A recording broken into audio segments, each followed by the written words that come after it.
Salam dan bahagia Ibu dan Bapak Guru. Dalam menyusun rancangan program pembelajaran yang utuh, Ibu dan Bapak Guru pasti mempertimbangkan dan memikirkan banyak sekali komponennya.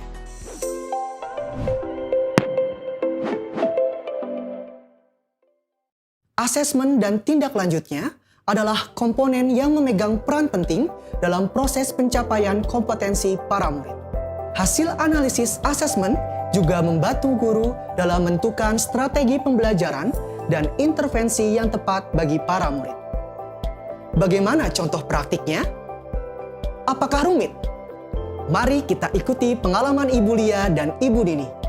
Keduanya adalah guru matematika sekolah dasar. Ibu Lia mengajar murid-murid di fase B, sementara Ibu Dini mengajar di fase A. Kesulitan terbesar Ibu Lia adalah dalam melakukan asesmen. Ibu Lia merasa bahwa asesmen merepotkan dan tidak membantunya dalam proses mengajar atau dalam membangun kompetensi para siswa. Ibu Lia melakukan asesmen hanya untuk mendapatkan nilai pengisi rapor murid. Ia tidak berfokus menggunakannya untuk tindak lanjut dalam proses pembelajaran para murid menuju tercapainya kompetensi. Ibu Lia sering melakukan tes tertulis. Metode asesmen lain dianggap rumit. Dampaknya adalah kompetensi murid tidak tercapai karena asesmen tidak selesai dianalisis hingga menjelang akhir semester. Hasil asesmen tidak segera dikomunikasikan pada murid. Murid-murid bosan dan jadi tidak suka matematika karena seringnya tes tertulis. Manfaat asesmen pun tidak dirasakan oleh murid maupun Ibu Lia sendiri sebagai guru. Asesmen tidak digunakan sebagaimana fungsinya. Ibu Lia merasa rendah diri karena kemampuan dan kompetensi murid-muridnya sulit berkembang. Ia banyak mengalami kegagalan dan membuat kekeliruan dalam merencanakan asesmen dan tindak lanjut. Ibu Lia kemudian menerapkan pola pikir bertumbuh. Ia pun mencoba menerapkannya ke dalam profesinya sebagai guru. Pola pikir ini mendorong Ibu Lia untuk lebih eksploratif. Setelah menanamkan pola pikir bertumbuh, pertama, Ibu Lia belajar dari pengalaman. Ibu Lia membuat perencanaan yang lebih baik saat akan menyampaikan materi pengukuran berat dan panjang di kelas 4 atau fase B. Kedua, Ibu Lia mengawali rangkaian pembelajaran dengan melakukan asesmen diagnostik yang ditujukan untuk mengetahui sejauh mana pemahaman murid-murid terhadap materi kelas 3 tentang satuan panjang dan berat. Ketiga, Ibu Lia merencanakan tindak lanjut hasil asesmen diagnostik dengan mengubah strategi mengajarnya. Keempat, tindak lanjut untuk para murid juga dilakukan.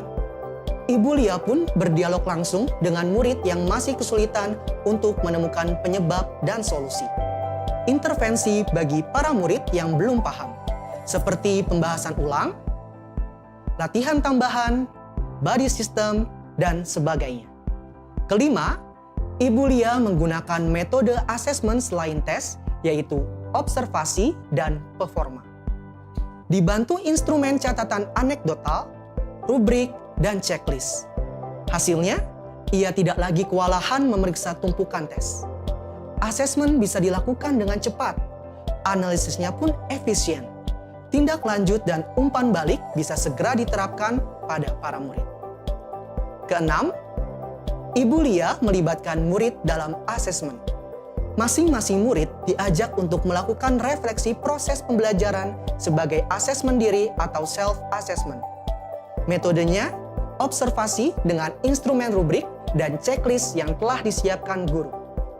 Para murid belajar untuk secara mandiri mengenali kendala dalam belajar dan menemukan solusi dengan acuan pola pikir bertumbuh. Ketujuh, berdasarkan hasil analisis asesmen formatif, Ibu Lia bisa segera melakukan tindak lanjut seperti A. Segera memberikan umpan balik dialogis bagi para murid. B. Segera mengubah strategi belajar jika diperlukan. C. Segera melakukan intervensi bagi para murid yang membutuhkan. Dengan fungsi asesmen yang berjalan baik, maka A. Proses pembelajaran bisa berjalan lancar. B. Kompetensi murid bisa tercapai. C. Minat dan antusiasme murid terhadap matematika terjaga. Data yang telah dikumpulkan Ibu Lia dari asesmen formatif dan sumatif bisa digunakan untuk rencana pembelajaran di tahap selanjutnya. Pekerjaan Ibu Lia lebih efektif dan efisien. Kemajuan para murid pun bisa terus difasilitasi dengan baik. Asesmen dan tindak lanjut tidak lagi dipandang Ibu Lia sebagai merepotkan dan rumit. Mari kita ikuti pengalaman Ibu Dini yang mengajar matematika pada murid-murid di kelas 1 atau fase A. Selama ini, Ibu Dini tidak melakukan asesmen diagnostik. Alasannya, A. Asumsi bahwa semua murid baru di sekolah dasar pasti belum mengenal angka dan belum bisa berhitung. B. Program pembelajaran bisa dipakai ulang setiap tahun tanpa modifikasi. Dampaknya, A. Program pembelajaran yang dilaksanakan di kelas tidak sesuai dengan kebutuhan para murid. B. Suasana belajar yang kondusif tidak tercapai. Murid yang sudah bisa merasa bosan dan mulai gaduh, mengganggu murid lain yang ingin dan perlu belajar. C. Minat dan antusiasme belajar murid tidak terbangun. Ibu Dini segera melakukan perubahan. Ia mengawali pembelajaran dengan asesmen diagnostik, tes lisan sambil bermain, dibantu instrumen rubrik dan checklist. Hasilnya digunakan untuk menyusun strategi pembelajaran yang lebih tepat sasaran, dengan diferensiasi sesuai kebutuhan para murid yang berbeda-beda. Strategi mengajar kali ini lebih efektif bagi para murid yang sudah mengenal angka dan bisa berhitung. Juga untuk para murid yang benar-benar baru belajar. Suasana kelas kondusif untuk berkegiatan dan dipenuhi antusiasme belajar. Asesmen formatif dilakukan berkala, menggunakan metode observasi dan performa, dibantu instrumen rubrik dan catatan anekdotal. Hasil analisisnya menunjukkan bahwa sebagian besar murid masih mengalami kesulitan. Ibu Dini lalu mengubah strategi belajar, antara lain dengan mengganti alat bantu mengajar dan mengantarkan materi lewat dongeng. Intervensi untuk murid yang kesulitan dengan penjelasan dan bantuan individual. Tindak lanjut untuk murid-murid yang masih kesulitan juga mencakup keterlibatan orang tua untuk memberi pengulangan materi di rumah. Pola pikir bertumbuh pun ditularkan pada para orang tua. Dampak yang terjadi. A. Makin banyak murid yang mencapai kompetensi karena strategi ajar yang baru, intervensi, dan tindak lanjut berhasil baik. B. Kerjasama dengan orang tua bisa terjalin dengan baik. Dari pengalaman Ibu Lia dan Ibu Dini, beberapa hal bisa dicatat. Pertama, tentukan metode, instrumen, dan jenis asesmen. 2. Analisis hasil asesmen dilakukan sesegera mungkin. Ketiga, berdasarkan hasil analisis asesmen, tentukan tindak lanjut.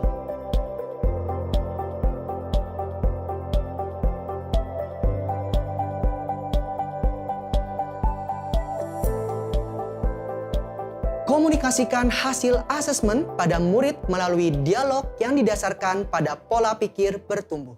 Fungsi asesmen untuk memfasilitasi kemajuan belajar para murid akan berjalan baik ketika hasil bisa segera diketahui dan dikomunikasikan pada para murid, serta tindak lanjut yang tepat bisa segera dilaksanakan.